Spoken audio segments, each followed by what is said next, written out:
السلام علیکم ویورز، میں محمد کبیر اور آپ دیکھ رہے ہیں سعودی انفو۔ مرافق خروج و عودہ کے باوجود ورک ویزے پر آ سکتا ہے یا نہیں؟ سعودی محکمہ پاسپورٹ نے بتایا کہ خروج و عودہ پر جا کر مقررہ مدت کے اندر سعودی عرب واپس نہ آنے کی پابندی کا تعلق مرافقین اور تابعین سے نہیں۔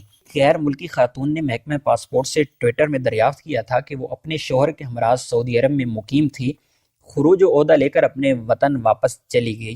فی الوقت وہ مملکت سے باہر ہیں، اسی دوران مجھے ملازمت کا ویزا مل رہا ہے۔ کیا وہ خروج و عودہ پر مملکت سے نکلنے کے باوجود ملازمت کے نئے ویزے پر سعودی عرب واپس آ سکتی ہے یا نہیں؟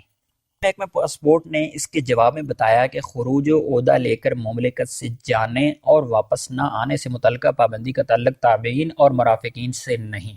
مختصر یہ کہ وہ لوگ جو آپ کے انڈر آتے ہیں، یعنی آپ کی فیملی، آپ کے بچے، آپ کی بیوی، یا وہ لوگ جن کی سپانسر آپ ہیں، سعودی کفیل نہیں ہے، وہ اگر خروج عودہ لگوا کر چھٹی پر جاتے ہیں تو اگر ان کو کوئی اور آفر آ جاتی ہے سعودی عرب میں سے کسی قسم کی ملازمت کی یا کسی قسم کی کوئی نیا کام پہ نئے ویزا پہ وہ آنا چاہتے ہیں، تو ان پر کوئی کسی قسم کی پابندی نہیں ہے۔ صرف وہ لوگ جن کے پاس ورک پرمٹ ہے، ویزا ہے ورک پرمٹ کا، جن کا اقامہ ہے، جن کا کفیل سعودی ہے، وہ لوگ دوبارہ سعودی عرب میں ویزے پر واپس نہیں آ سکتے، کیونکہ آلریڈی ان کا ویزا ویلڈ ہے، تو وہ کسی نئے ویزے پر نہیں آ سکتے۔ جب تک کہ وہ خروج نہائی لگوا کر نہ جائیں تو تب تک وہ واپس نہیں آ سکتے ہیں۔